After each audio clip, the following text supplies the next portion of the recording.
The origin of the Antichrist has been a subject of speculation and interpretation throughout history. The Bible provides prophetic clues, but it does not explicitly name a location or individual. Here are some perspectives based on scripture and various interpretations. Before we start, we'd like to ask for your support. If you enjoy our video, please hit the like button. This will help us reach more people and create content for you. Now let's get started with today's video. The question of where the Antichrist will come from has intrigued theologians, scholars, and believers for centuries. While the Bible provides prophetic passages about this enigmatic figure, the specific origin of the Antichrist remains open to interpretation.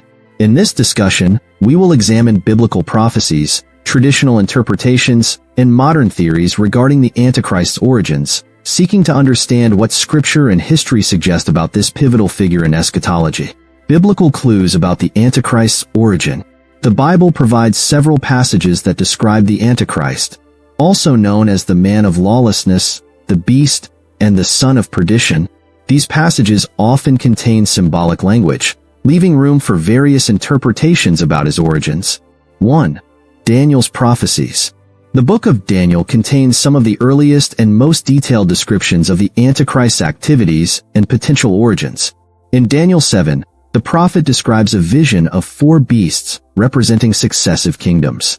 The 4th beast, traditionally associated with the Roman Empire, has 10 horns.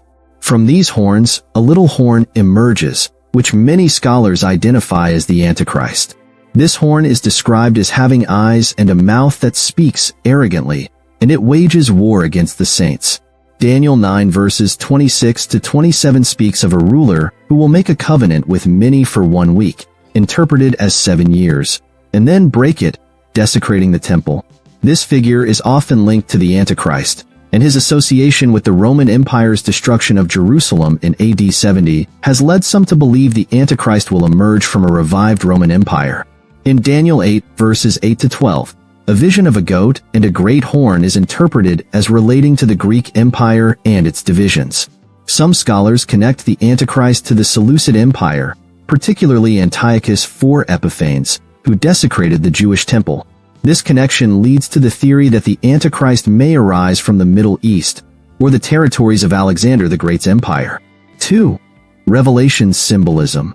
The book of Revelation provides additional insight into the Antichrist's characteristics and potential origins. Revelation 13 verse 1 describes a beast rising out of the sea, having 10 horns and 7 heads. The sea is often interpreted as symbolic of the Gentile nations, particularly those surrounding the Mediterranean. This reinforces the idea that the Antichrist may come from a region historically connected to the Roman Empire or other major Gentile powers. Revelation 17 verses 9 to 13 speaks of a beast associated with 7 kings and 10 horns, further linking the Antichrist to a revived political system reminiscent of the Roman Empire. This passage suggests the Antichrist will emerge as a powerful leader within a coalition of nations. 2 Thessalonians 2, verses 3 to 4. In the New Testament, Paul's second letter to the Thessalonians refers to the man of lawlessness, who will exalt himself above all that is worshipped and proclaim himself to be God. This description emphasizes the Antichrist's spiritual rebellion and global influence, but does not provide a clear indication of his geographical origin. However, his rise to power and ability to deceive many suggest he will come from a region with significant political and religious influence. Traditional interpretations of the Antichrist's origin. 1. Roman Empire connection. Many early church fathers, including Irenaeus, believed the Antichrist would come from Rome or a revived Roman Empire. This interpretation stems from Daniel's 4th beast and Revelation's emphasis on the beast connection to a global political system. The idea of a revived Roman Empire has been linked to various entities throughout history, including the Holy Roman Empire and, more recently, the European Union. The connection to Rome is also tied to the historical destruction of Jerusalem by the Romans in AD 70, as mentioned in Daniel 9 verse 26. The prince who is to come is seen as emerging from the people who destroyed the city, further pointing to the Roman Empire as a potential origin. 2. Middle Eastern origin. Another interpretation focuses on the Middle East as the Antichrist's place of origin. This view often cites Daniel 8 and its depiction of the Greek Empire's division into 4 parts, one of which is the Seleucid Empire. Antiochus IV Epiphanes, a Seleucid ruler who desecrated the temple, is seen as a foreshadowing of the Antichrist. This leads some to believe the Antichrist may arise from a region once controlled by the Seleucids, such as modern-day Syria, Iraq, or Turkey. 3. Jewish connection. Some interpretations suggest the Antichrist may present himself as the Jewish Messiah, implying he could have Jewish lineage or connections. This view is based on passages such as John 5 verse 43, where Jesus says, "I have come in my Father's name, and you do not accept me. But if someone else comes in his own name, you will accept him." This could indicate the Antichrist will seek to deceive Israel by claiming to fulfill messianic prophecies.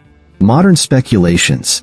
In addition to traditional interpretations, modern theories about the Antichrist's origin incorporate contemporary geopolitical and religious developments.